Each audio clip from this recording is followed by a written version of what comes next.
So I'm standing here today with one of the famed Peacock chairs designed by Frank Lloyd Wright for the Imperial Hotel in Tokyo, part of our May 12th design sale here at Freeman's Auction. I'm Michael Hartman with the early 20th century and contemporary design department at Freeman's. The genesis of the Imperial Hotel project began in 1915, 1916, when the hotel managers on behalf of the imperial family of Japan realized the need for a new hotel building.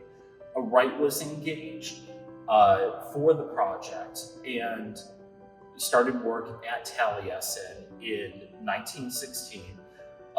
Construction started in 1917 and continued until 1922. The hotel was really unique for its time period, constructed out of brick, reinforced concrete, and the local Oya stone, a volcanic stone distinct to Japan. The hotel building gained fame a year later when the Great Kanto Earthquake struck Japan on September 1st, 1923. Causing mass devastation. The Imperial Hotel suffered only minor damage and just greatly increased Wright's reputation for modern architecture. The Imperial Hotel was described at the time of its creation as being a blending of the East and the West. It was, in many ways, a Western style building with these sorts of Western chairs in it that were still very foreign to Japan. It was intended to be a westernized space within Tokyo at its time of mass change and industrialization and modernization. The architectural historian Ken Tadashi Oshima has also described it as being a space neither east nor west, a blending of the two that is neither one nor the other.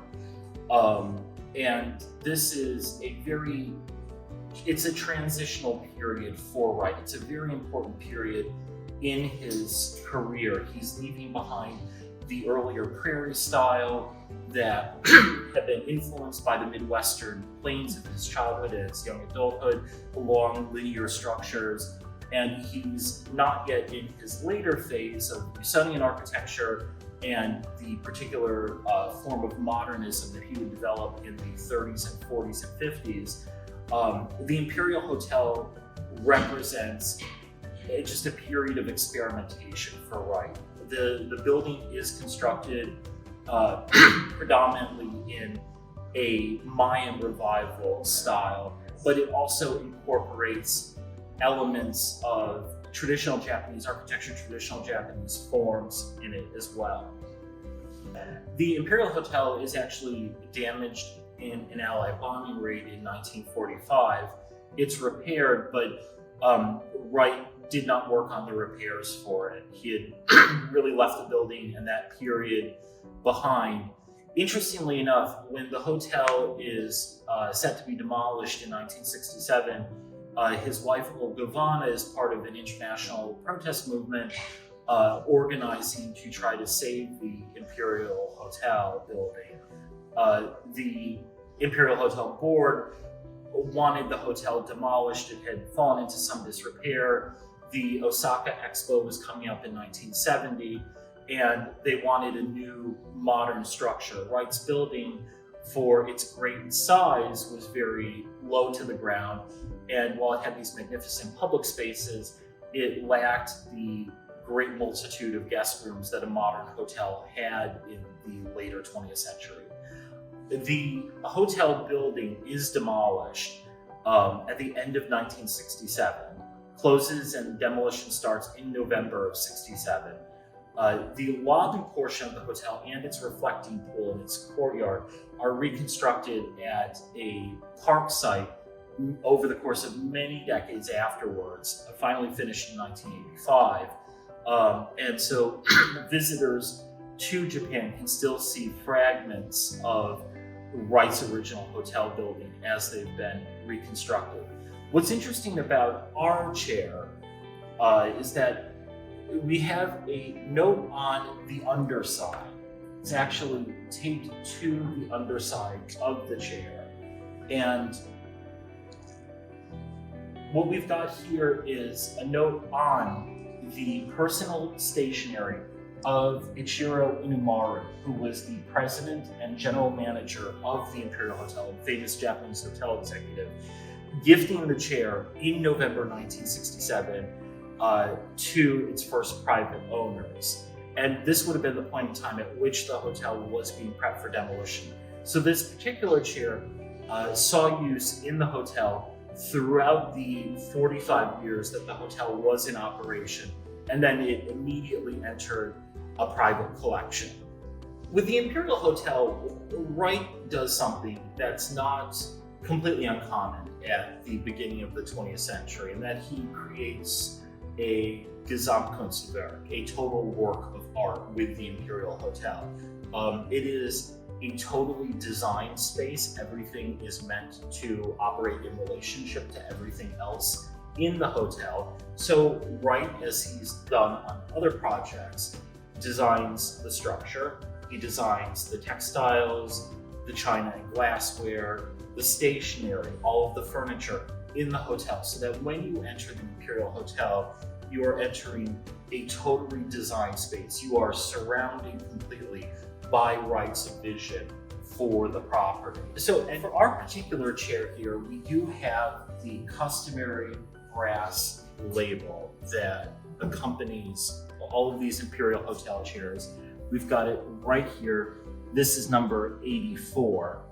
And we also have the metal brackets supporting the backrest, the oilcloth seat cover. And this chair has really, over time, it's become such a recognizable symbol of Wright's work, and particularly of his capabilities with furniture, because it's really not in any external style, anything outside of Wright. There are hints of Art Deco in it, there are hints of Japanese influence, but Wright has really taken all of these elements and made something completely new out of them, which is something that he does over and over again throughout the course of his career. What Wright not infrequently asks you to do is to encounter his spaces and encounter the furnishings that he's designed on his terms and on the structure's terms. You are a visitor into the Wright-designed space, and your interaction with that space is really guided by him. It's guided by the objects around you. He's a master of creating these environments that compel you to go in certain directions, compel you to observe particular vistas. And even in the early photography of the Imperial Hotel, after it's completed, there are these wonderful cropped images that are created of different vistas in the hotel, snow in the courtyard, views of the outside, because there's particular elements that Wright wants you to see, and he wants you to see them in a certain way. So for the interior spaces, Wright created an enormous amount of drama, and these chairs played a role in that larger theatrical performance that he's conceived. For more information about this Frank Lloyd Wright chair and the rest of our May 12th design sale, visit freemansauction.com.